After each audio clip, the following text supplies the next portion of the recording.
100 शब्द प्रति minute dictation start होगी 3 सेकंड बाद।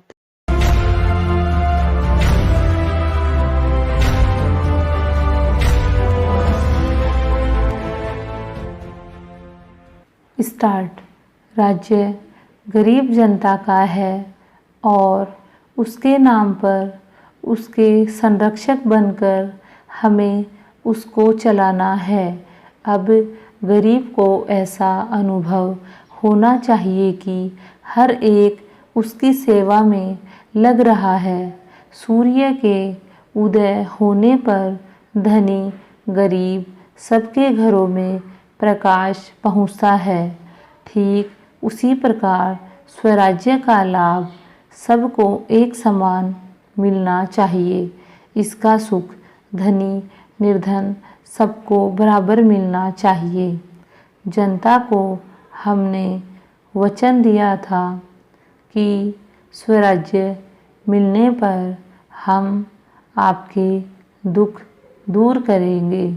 अब वह समय आ गया है जबकि हमें अपने उस दिए हुए वचन को सार्थक करना है। इतने बड़े देश में विचार भेद होना स्वाभाविक है। देखना यह है कि हम लोगों के विचारों में कुछ समान अंश भी है या नहीं। यदि है तो समान कार्यक्रम बनाइए।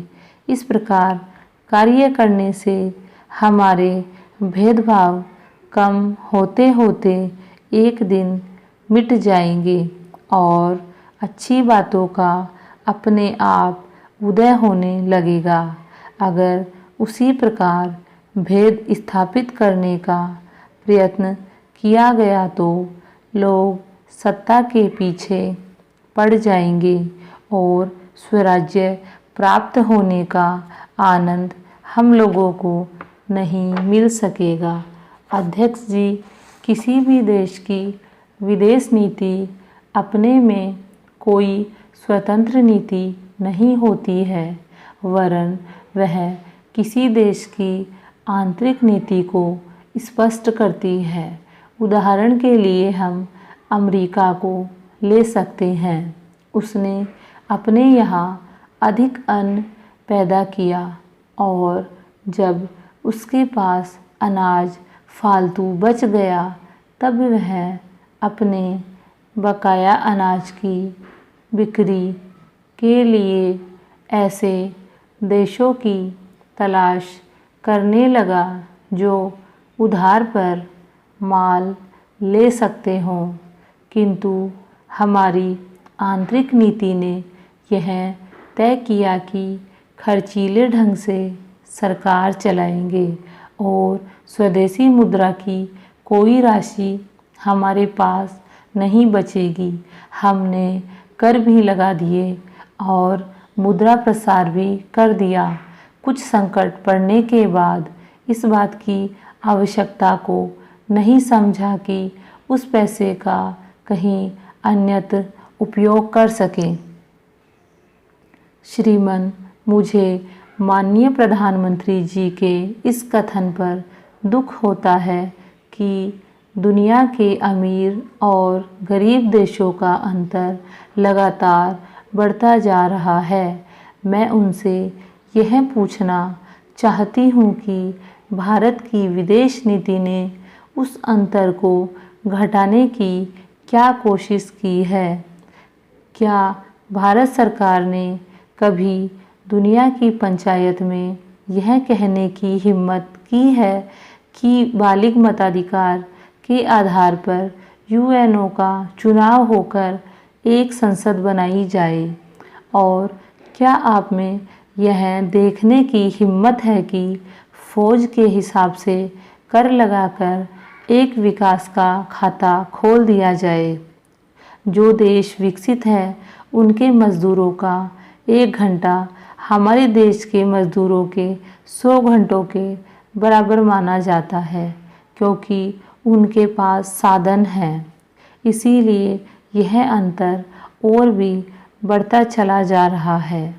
किसी देश के अंदर आंतरिक नीति में अमीरी और गरीबी का अंतर बढ़ता चला जा रहा हो और वह दुनिया के देशों में विद्यमान अमीरी और गरीबी के इस अभिशाप को समाप्त करेगा, यह समझ में आने वाली बात नहीं है।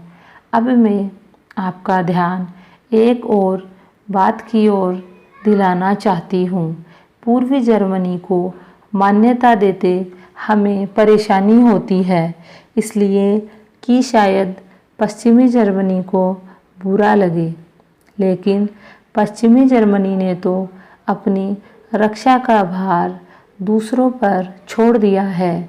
उसने अपनी पूरी शक्ति इस बात पर लगा दी है कि अधिक से अधिक उत्पादन किया जाए। आपने जो समय दिया उसके लिए मैं आभार प्रदर्शन करता हूँ और आपका धन्यवाद करता हूँ। अध्यक्ष जी, जिस समय पाकिस्तान ने भारत पर हमला किया था, उस समय उन्होंने देश की रक्षा के लिए महत्वपूर्ण कार्य किया था। इसके साथ ही मैं मंत्री महोदय को यह भी स्मरण दिलाना चाहता हूँ कि शायद उन्होंने इस पर ध्यान नहीं दिया कि इस बार जो राष्ट्रीय पुरस्कार मिले हैं उनमें रेलवे प्रशासन को केवल 2 ही प्राप्त हुए हैं, जबकि मैं ऐसा मानता हूँ कि हमारी सेना के बाद अगर किसी ने युद्ध काल में सराहनीय कार्य किया है तो वह रेलवे प्रशासन अथवा रेलवे कर्मचारी और अधिकारी हैं। इसलिए उनके मनोबल को बनाए रखने के लिए और उनको प्रोत्साहित करने के लिए रेल मंत्री को इस बात पर भी ध्यान रखना चाहिए और प्रयास करना चाहिए कि जो भी इस तरह के प्रोत्साहन मिले उनमें रेलवे को विशेष ध्यान रखा जाए। रेल मंत्री महोदय ने अपने वक्तव्य में भी रेलवे कर्मचारियों की प्रशंसा की है या उनको प्रोत्साहन दिलाया है, लेकिन यह प्रोत्साहन शांति काल में भी बना रहना चाहिए। रेलवे ने युद्ध काल में जो काम किया वह तो देश की रक्षा का महान उद्देश्य था, लेकिन उसके बाद देश के निर्माण में या गरीबी मिटाने के लिए जो युद्ध होता है उसमें भी प्रत्येक रेलवे कर्मचारी का मनोबल उसी तरीके से बना रहे, इसके लिए भी रेल मंत्री महोदय को कुछ कदम उठाने की आवश्यकता है। मैं ऐसा मानता हूँ कि वह किसी भी तरीके से करें, उनका तरीका कुछ भी हो, लेकिन उनको यह करना चाहिए। जितने भी रेलवे कर्मचारी हैं, जो भी रेलवे को मुनाफा हो उसमें वह साझीदार हो, चाहे आप उनको बोनस के रूप में कुछ दें, चाहे किसी और तरीके से दें, लेकिन हर वर्ग के रेलवे कर्मचारी को मालूम होना चाहिए कि यदि वह देश के निर्माण के संबंध में ठीक तरह से काम करेगा तो उसको पुरस्कार के रूप में या वेतन के अंश के रूप में अपने वेतन के अलावा पैसा मिलेगा। इसी प्रकार इस संबंध में मैं एक और सुझाव देना चाहता हूँ। स्वतंत्रता के बाद रेल प्रशासन भारत सरकार का प्रशासन हो गया, लेकिन यह लोकसभा एक विशेष उद्देश्य को लेकर चुनी गई है।